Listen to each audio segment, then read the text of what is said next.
ఓం నమ శివాయ శ్రీమాత్రే నమ. మిత్రులకి శ్రేయోభిలాషులకి అలాగే నన్ను ఇంతగా ఆదరిస్తున్న యూట్యూబ్ ప్రేక్షకులందరికీ కూడా పేరు పేరు ధన్యవాదాలు. మిత్రులారా, మీ అందరికీ కూడా ఆ పరాదేవత ఎల్లవెల్లలా మీతో ఉండి మీ మనోవాంఛ నెరవేర్చాలని మనస్ఫూర్తిగా కోరుకుంటున్నాను.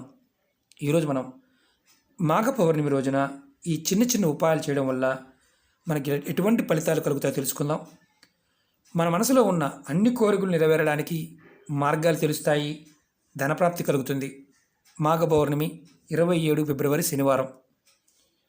పౌర్ణమి రోజున ఈ చిన్న చిన్న ఉపాయాలు చేయడం వల్ల మీ మనసులో ఉన్న ప్రతి కోరిక నెరవేరడానికి మార్గం తెలుస్తుంది, ధనప్రాప్తి కలుగుతుంది.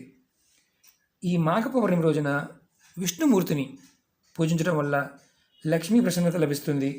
అలాగే ఈ చిన్న చిన్న ఉపాయాలు ఖచ్చితంగా మనకి మంచి మార్గాన్ని తెలియచేస్తాయి.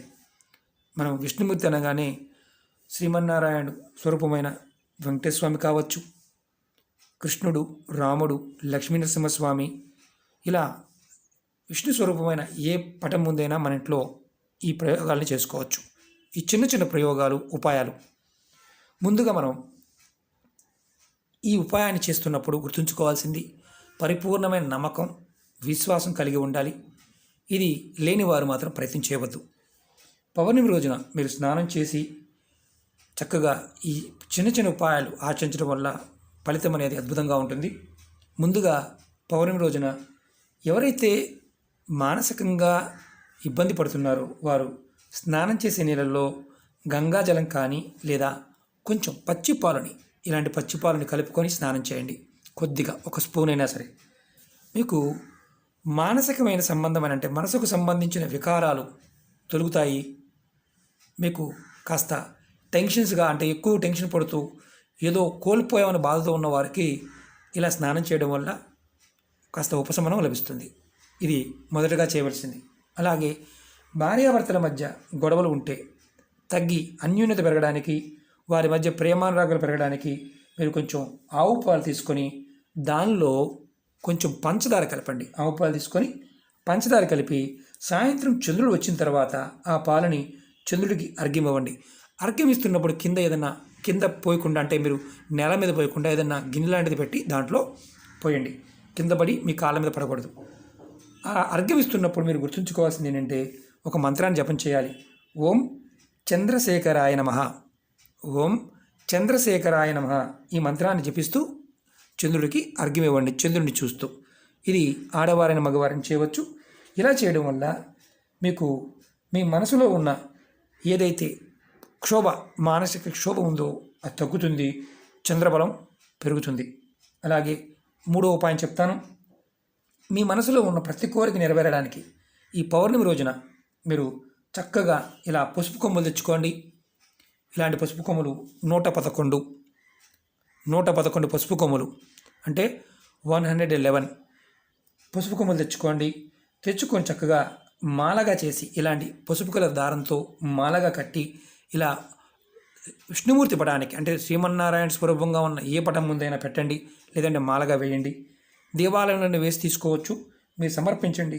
తర్వాత స్వామివారికి బెల్లాన్ని, మనం ఇంట్లో వాడే బెల్లం కాకుండా ఫ్రెష్గా కొనుక్కొచ్చుకోండి, బెల్లాన్ని నైవేద్యంగా పెట్టండి. బెల్లం నైవేద్యంగా పెట్టి మీరు ఈ పసుపు కొమ్మలు మాల వేసి మీ మనసులో ఉన్న కోరికల్ని చెప్పుకోండి. ఖచ్చితంగా మీ మనసులో ఉన్న కోరికలు నెరవేరుతాయి, ధనప్రాప్తి కలుగుతుంది. తర్వాత ఈ పసుపు కొమ్ముల్ని మాలని మీరు, అంటే రెండవ రోజు, ఆ తర్వాత రోజు స్నానం చేసి మీరు ఈ మాలని, ఈ కొమ్ములు తీసుకొని మీరు చక్కగా ఇంట్లో అవసరానికి పసుపుని మనం నిత్యం బొట్టుగా కావచ్చు, మన పూజా అవసరాలకు కావచ్చు, ఏదైనా సరే మనం స్నానం చేసే నీళ్ళలో కావచ్చు, వీటిని పౌడర్గా చేసుకొని వాడుకోవచ్చు. వీటిని మనం మిక్సీలో కూడా పౌడర్గా పట్టుకోవచ్చు, లేదంటే మనం తీసుకువెళ్ళి పౌడర్గా చేయించుకోవచ్చు. కాబట్టి ఇబ్బంది లేదు. దేవాలయంలో ఇచ్చినా సరే మీరు తర్వాత తీసుకొని పూజారి గారిని అడిగి తీసుకొని మీరు వాడుకోవచ్చు, ఎలాంటి ఇబ్బంది లేదు. అలాగే మీరు పౌర్ణమి రోజున ఎవరికైనా సరే ఇలా కొత్త బెల్లాన్ని దానంగా ఇవ్వండి. అలాగే నువ్వులను కూడా దానంగా ఇవ్వండి. బ్రాహ్మణోత్తములకు దానంగా ఇవ్వండి. ఖచ్చితంగా మీకు జాతకంలో ఉన్న దోషాలు తొలుగుతాయి. దానివల్ల మీకు ఆర్థికమైన స్థిరత్వం రావడానికి అవకాశం ఉంటుంది. అలాగే మీరు తెల్లని వస్త్రాలు కూడా దానంగా ఇవ్వవచ్చు. తెల్లని వస్త్రాలు దానంగా ఇవ్వడం వల్ల మీకు చంద్రబలం పెరుగుతుంది. జాతకంలో చంద్రుడు బాగున్నప్పుడు మనోవికారాలు ఉండవు, మనసు ప్రశాంతంగా ఉన్నప్పుడు ధనానికి కూడా మంచి మార్గాలు ఆలోచించడానికి అవకాశం ఉంటుంది. కాబట్టి మీరు తెల్లని వస్త్రాలు కూడా దానంగా ఇవ్వచ్చు చంద్రబలం పెరగడానికి. ఎవరికైతే కోర్టు కేసులతో ఇబ్బందులు పడుతున్నారో వారు ఇలాంటి ఎర్రటి కందిపప్పుని దానంగా ఇవ్వండి. ఇది కూడా బ్రాహ్మణోత్తములకు ఇవ్వండి. ఖచ్చితంగా మీకు కోర్టు కేసుల్లో అంటే ఎవరైతే కోర్టు కేసుల్లో ఇబ్బంది పడుతున్నారో సమస్యలు అంటే మీరు తప్పు చేయకుండా మీకు ఆ సమస్య వచ్చి పడింది అనుకోండి, అలాంటి సమస్య నుంచి బయటపడతారు. ఇది మీరు ఎవరైతే ఇబ్బంది పడుతున్నారో వారి మాత్రమే దానంగా ఇవ్వాలి. వారి పేరు మీద వేరే వారు ఇవ్వడానికి లేదు, అది గుర్తుంచుకోండి. అలాగే పౌర్ణమి రోజున మీరు తులసి మొక్క దగ్గర ఆవు నెయ్యితో దీపం వెలిగించండి. అది కూడా మీరు ఎర్రటి ఒత్తులతో చూపిస్తాను మీకు. ఎర్రటి ఒత్తులు అంతకుముందు వీడియోలో కూడా చూపించాను. ఎర్రటి ఒత్తులు మనకి ఇలాంటి పూజా వస్తువుల షాపులో దొరుకుతాయి. ఇలాంటి మిక్స్డ్ కలర్ దారం దొరుకుతుంది. ఇలాంటి ఎర్రటి ఒత్తులు ఉంటాయి. ఎర్రటి ఒత్తులతో కనుక మీరు తులసి మొక్క దగ్గర దీపారాధన చేసి మీ మనసులో ఉన్న కోరిక చెప్పుకోవడం వల్ల విశేషమైన కోరికలు ఏదైనా ఉంటే ఖచ్చితంగా తీరుతాయి. మీరు అలాగే అదే సమయంలో మీరు తులసి మొక్క మొదల్లో 2 లవంగాలని మొదల్లో మట్టి తీసి పాతి పెట్టండి. అలా ఉంచేయచ్చు. వాటిని తీయాల్సిన అవసరం లేదు. 2వ రోజున అలా పెట్టి ఉంచవచ్చు. ఇది సాయంత్రం సమయంలో చేయండి. మీకు విశేషమైన కోరికలు ఏదైనా ఉంటే ఖచ్చితంగా తీరుతాయి. అలాగే పౌర్ణమి రోజున మీరు లక్ష్మీ గవ్వలు అంతకుముందు వీడియోలో కూడా చెప్పాను, నేను చూపిస్తాను. లక్ష్మీ గవ్వలు ఇలా ఉంటాయి, పసుపు కలర్లో ఉంటాయి. ఇలాంటి లక్ష్మీ గవ్వలను మీరు తీసుకోండి. 7 గవ్వలు తీసుకోండి. అలాగే వీటికి పసుపు కుంకుమ బొట్టుగా పెట్టండి.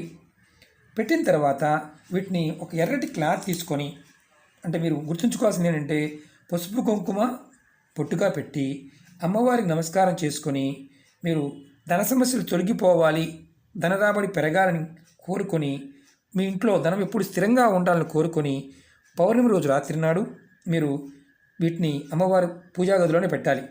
2వ రోజు ఉదయం మీరు స్నానం చేసిన తర్వాత మీరు ఒక ఎర్రటి క్లాత్ తీసుకోండి. ఇలా కొత్త క్లాత్ తీసుకోండి. దానిలో ఈ 7 గవ్వలు పెట్టి మూటగా కట్టి మీ బీరువాలో కానీ లాకర్లో కానీ పెట్టుకోండి. వీటిని ఎప్పుడూ మార్చవలసిన అవసరం లేదు. అలా కంటిన్యూగా ఎన్ని సంవత్సరాలైనా ఉంచుకోవచ్చు. ఇది పౌర్ణమి, మాఘ పౌర్ణమి రోజున చేయడం వల్ల మీ ఇంట్లో ధనానికి సంబంధించిన సమస్యలు తొలుగుతాయి. అలాగే ధనం స్థిరంగా ఉంటుంది. అమ్మవారి యొక్క కృపా కటాక్షం వల్ల మీకు ఏదైతే ధనరాబడి పెరగడానికి అవకాశం పెరుగుతుంది. ఇది మీరు గుర్తుంచుకోవాల్సింది ఏంటంటే పౌర్ణమి రోజు సమయంలో చేయాలి, సాయంత్రం సమయంలో చేయాలి. పసుపు కుంకుమను బొట్టుగా పెట్టాలి. తర్వాత అమ్మవారి ముందు పెట్టాలి. ధూపదీపాలు చూపించండి. తర్వాత 2వ రోజు మాత్రం స్నానం చేసిన తర్వాత మీరు ఎర్రటి క్లాత్లో కట్టి మీ లాకర్లో కానీ మీ డబ్బు పెట్టుకునే ప్రదేశంలో పెట్టండి. అది ఎన్ని రోజులైనా అలా ఉంచండి. ఈ చిన్న చిన్న పరిహారాలు మీరు ఈ మాఘ పౌర్ణమి రోజు చేయండి. ఖచ్చితంగా మీరు అన్ని కోరికలు నెరవేరుతాయి, ధనప్రాప్తి కలుగుతుంది. మిత్రులారా, ప్రయత్నపూర్వకంగా విశ్వాసంగా ప్రయత్నించేయండి, ఫలితాలు వచ్చి తీరుతాయి. మీకు ఈ వీడియో నచ్చినట్లయితే లైక్ చేయండి, నా ఛానల్ని సబ్స్క్రైబ్ చేసుకోండి, పక్కనే ఉన్న గంట సింబల్ యాక్టివేట్ చేసుకోండి, 10 మంది మిత్రులకు షేర్ చేయండి. మీకు ఒకవేళ అర్థం కాకపోతే 1కి 2 సార్లు చూడండి. అప్పటికీ కూడా అర్థం కాకపోతే ప్రయత్నం చేయమాకండి. ఓకే మిత్రులారా, ఓం నమః శివాయ, శ్రీమాత్రే నమః.